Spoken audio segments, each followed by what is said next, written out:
Wo's dat sie durch, singen die Schifte her, dat sie aufstehen und schauen, dass euch schleicht's.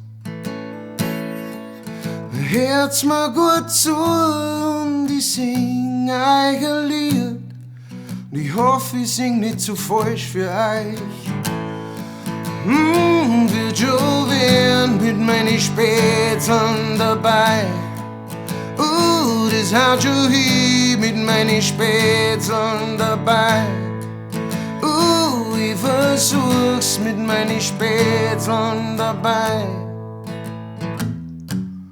Was wirst du da, ist mein Lieb, erster Hieb. Hast du Angst davor, allein zu sein?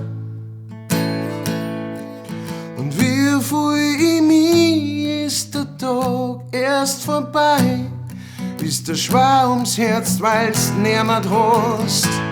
Nein, es wird schon werden mit meinen Spätzeln dabei.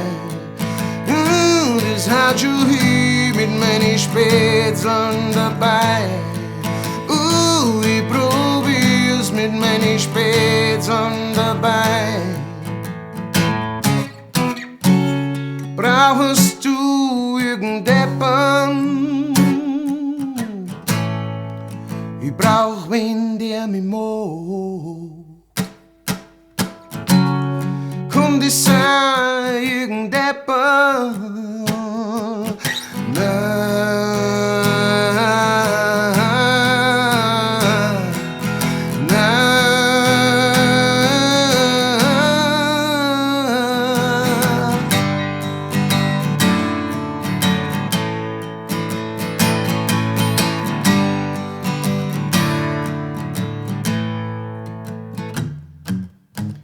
Glaubst du an die Lieb auf den allerersten Blick? Ja, ich weiß, das passiert jeden Tag.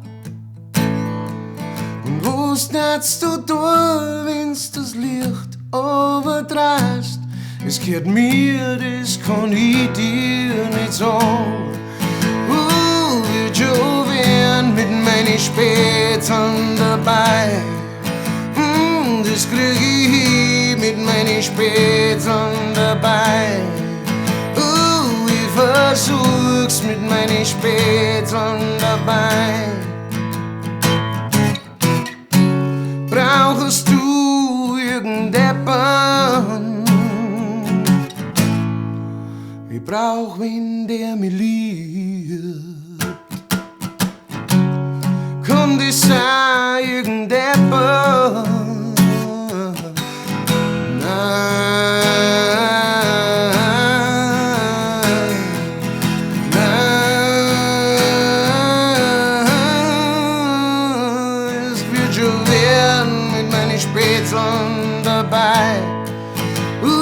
Das haut schon hin mit meinen Spätzeln dabei.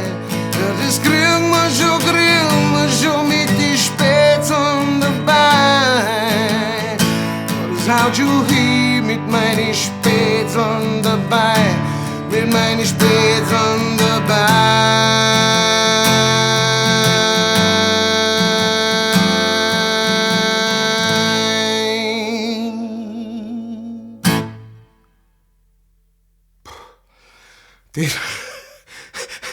Das war der Song With a Little Help from My Friends von den Beatles, offensichtlich in der Interpretation, in der Version vom Joe Cocker. Und das ist für mich so ein Song, der lebt einfach komplett zwei Leben. Die Joe Cocker Version ist die souligste Version, wie jemals irgendein Beatles-Song interpretiert worden ist. Und die andere Version ist einfach nur ein happy Song. Es ist einfach, what would you do if Also ich meine, was kann man da nicht dran lieben? Zwei Versionen, die sich gegenüberstehen, sich in nichts nachstehen, wobei ich persönlich für mich schon sagen muss, dass mir die Joe Cocker Version näher ist einfach. Und genau, deswegen habe ich es auch eher in diese Richtung interpretiert das Ganze. Es hat aber sehr Spaß gemacht. Ich hoffe, dass es euch auch Spaß gemacht hat. Wenn ja, dann wisst ihr, was zum tun ist. Eure Likes helfen mir, eure Kommentare helfen mir. Und wenn ihr das Ganze unterstützen wollt, regelmäßig, dann könnt ihr ja ein Patreon werden. Und alle meine lieben Patreon-Spätzeln, die kommen jetzt. Danke für die Aufmerksamkeit.